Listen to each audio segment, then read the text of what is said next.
We got another pull here. This one's got a lot of taper in it. It goes from about 8 inches down here to, well,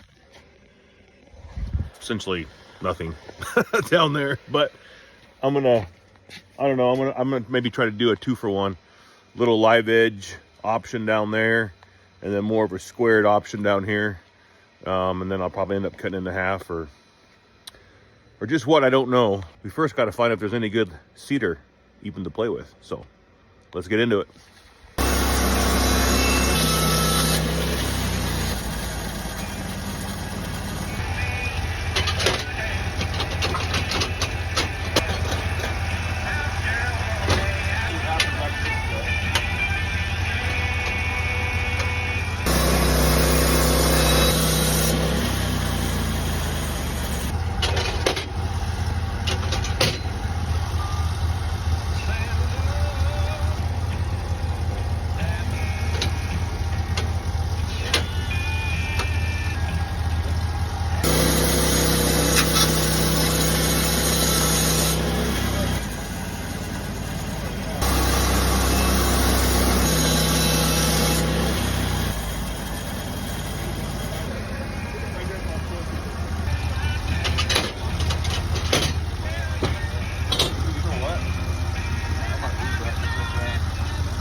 I know you all heard it.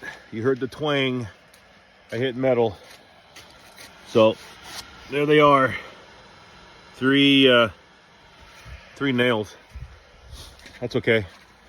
I got my bimetal Morse blades on, and we just keep on chooching. This isn't a complete loss, but it's not a complete win either. I decided not to go square all the way, so I'm gonna leave this live edge front facing. I think it has got some pretty cool character. It's got some good, cool knots. So this will be a live edge option. Probably a couple live edge options there.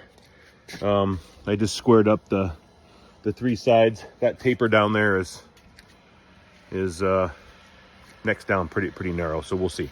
But anyway, still cool nonetheless. Not a complete loss. There's a win there, right? What do you think? Yes, I do. Would you buy it?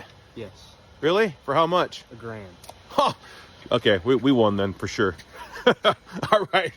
We'll catch you guys in the next one. That makes me